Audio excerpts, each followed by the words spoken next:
Donc nous allons voir ensemble comment choisir la tête de caméra qui sera adaptée à vos besoins et surtout à vos contraintes sur les passages de coude et sur l'éclairage. Donc on va commencer de la plus petite à la plus grosse, donc par la 22 mm. La 22 mm qui existe en sondé, non sondé. Donc la différence c'est simplement qu'ici vous avez une sonde qui émet en 512 Hz et qui est localisable en surface, alors que là c'est une tête non sondée, donc forcément plus courte, puisque la sonde se trouve à l'intérieur, donc rallonge la tête. Ici on a une tête qui fait 5,2 et ici on a une tête qui fait 6,3. Donc forcément à prendre en compte également au niveau du passage du coude.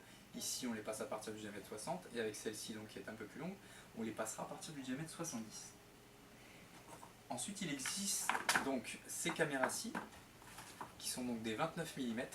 Pareil, la différence entre la sondée et non sondée, vous voyez quand même qu'il y a une certaine différence, puisque dans ces caméras-ci, alors il y a le principe de la sonde toujours le même qui émet en 512 Hz, et également un roulement à billes qui est intégré donc à l'intérieur de la caméra, qui fait automatiquement la pointe. C'est ce qu'on appelle la technologie Field-O, donc qui va faire automatiquement la pointe de l'image et vous gardez une image à l'endroit en permanence, puisque dans les coudes, ça arrive que la caméra se retourne.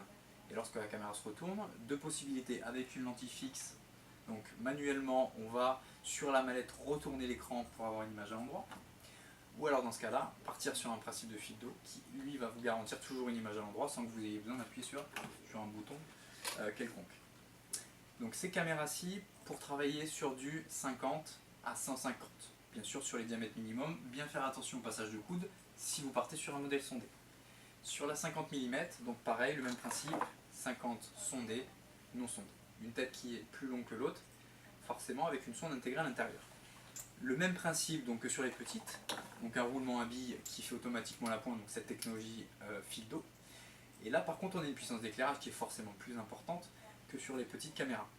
Sur les petites caméras, pour vous donner un ordre d'idée, on est entre 80 et 110 lumens, ce qui est un éclairage vraiment optimal lorsque vous recherchez une caméra pour bosser sur des réseaux de particules. Alors que sur la 50 mm, on va être plus sur un éclairage entre 300 et 360 pour vraiment avoir un rendu d'image optimal.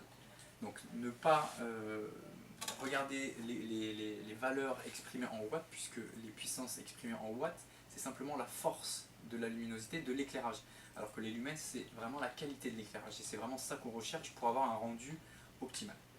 Donc la tête de caméra, on regarde bien sûr la longueur de la tête, sondée, non sondée, et la puissance d'éclairage exprimée en lumens pour s'orienter vers la caméra qui sera plus adaptée, donc entre 80 et 120 lumens pour la petite et entre 300 et 360 pour la grosse, qui correspond à un niveau d'éclairage vraiment optimal.